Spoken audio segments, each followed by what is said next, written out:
మరి ఇంత దివాళా తీయించి ప్రజల దృష్టిని మళ్లించడానికి ఇటువంటి చౌకబారు మరి కార్యక్రమానికి శ్రీకారం చుట్టడం చాలా దురదృష్టకరం. ఎందుకంటే కాళేశ్వరం ద్వారా వచ్చిన నీళ్లకు ఆఖరి లబ్ధిదారులం మేమే. మా డోర్నకల్, మహబూబాద్, అటు కోదాడ, సూర్యాపేట వరకు ఎప్పుడో 2003లో ఎస్ఆర్ఎస్పి నీళ్ళు వచ్చి మళ్ళీ మధ్యలో అసలు రాకుండా ఉన్న నీళ్లను కేసీఆర్ గారి పుణ్యమాని, కేసీఆర్ గారి చలువతోని మేము చూడగలిగినాం, పంటలు పండించుకోగలిగినాం. నేను సూటిగా ఒక ప్రశ్న అడుగుతా ఉన్నాను. రేవంత్ రెడ్డి గారు 2014 కంటే ముందు తెలంగాణ రాష్ట్రంలో సాగైన మరి వ్యవసాయం సాగుకు యోగ్యంగా ఉన్న భూములు ఎన్ని లక్షల ఎకరాలు, ఇవాళ ఎన్ని లక్షల ఎకరాలు పెరిగింది, ఆ రోజున్న దిగుబడి ఎంత, ఈరోజు వచ్చిన దిగుబడి ఎంత, ఎందుకు పంజాబ్, హర్యానా లాంటి రాష్ట్రాలతో పోటీపడి వాళ్ళను అధిగమించే స్థాయికి పోయింది అని అంటే నీలాంటి పగటి కళలు కానీ డ్రామాలు చేస్తే కాలేదు. కష్టపడి ఒక అద్భుతాన్ని రివర్స్లో, ఎందుకంటే కాళేశ్వరం ఎక్కడుంది, ఎక్కడ నిర్మాణమైంది, ఎక్కడి నుంచి ఎట్లా నీళ్లు ఎత్తిపోసిరు, దానివల్ల ఎంత లబ్ధి జరిగిందో మేము స్వయంగా చూసిన వాళ్ళం. కాబట్టి మరి ఈ విషయాన్ని నేను చెప్పదలుచుకున్నాను. నువ్వేదో కేసీఆర్ గారి మీద నోటీసులు ఇచ్చి ఆయనను కూడా పిలిస్తే నీ ఈగో సాటిస్ఫై అవుతుందేమో, నీ ఈగో సంతృప్తి చెందుతుందేమో, కానీ తప్పకుండా తెలంగాణ ప్రజానికం, తెలంగాణ రైతాంగం మాత్రం నీ మీద తిరగబడుతుందనే విషయాన్ని నువ్వు గుర్తుపెట్టుకుంటే మంచిది రేవంత్ రెడ్డి గారు అని చెప్పి తెలియజేస్తా ఉన్నాం. ఎంత దుర్మార్గం అంటే, మీరు కేసీఆర్ గారి కుటుంబాన్ని ఒక్కళ్ళను ఇబ్బంది పెట్టదలిస్తే బీఆర్ఎస్ ఉండదనో, టీఆర్ఎస్ ఉండదు, నాయకులు ఉండరు, మేమే రాజ్యం వెళ్ళొచ్చు అని పగటి కళలు అంటున్నారు.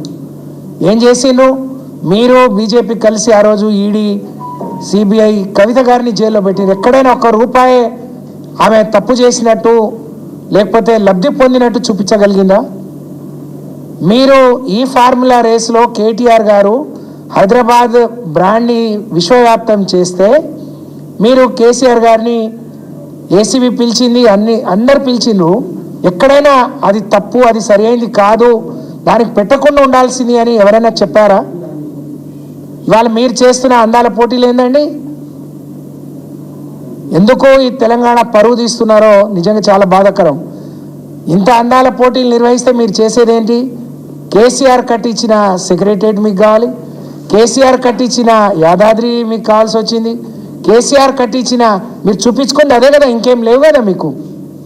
ఇంకా సిగ్గనిపించట్లేదా? అమ్మ లెక్కలు అడుగుతున్నారు. మా భర్తల కష్టార్జితం మేము తినకుండా, మా పిల్లలకు పెట్టకుండా దాచుకున్న డబ్బులకు మీరు అందాల పోటీలు నిర్వహిస్తున్నారు, మా ఉసురు తప్పకుండా మీకు తాకుతుందని చెప్తా ఉన్నారు. మీకు బుద్ధి రాలేదా? వాళ్ళ కాళ్ళు కడిగించి నెత్తిన చల్లుకుంటున్నారు మీరు దేవతల్లాగా.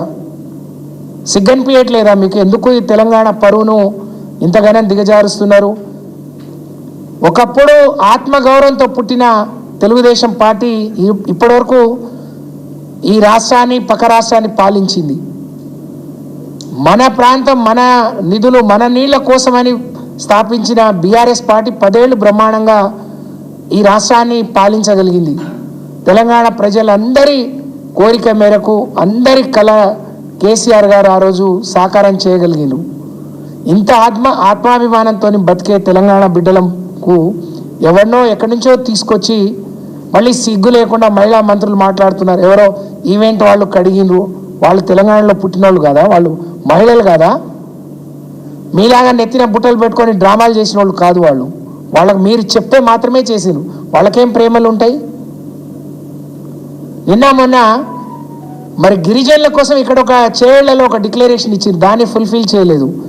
కానీ అక్కడ నల్లమల్లలో పోయి 29 మందికి 1,88,00,000 రూపాయలు మాత్రమే ఇచ్చి దానికి 12 మంది మంత్రులు, 3 హెలికాప్టర్లు. సిగ్గనిపించట్లేదా అండి మీకు?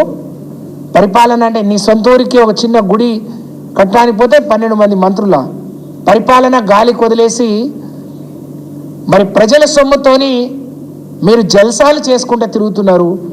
మీరు గిరిజనులకు ఇచ్చిన సొమ్ము 1,88,00,000, 29 కుటుంబాలు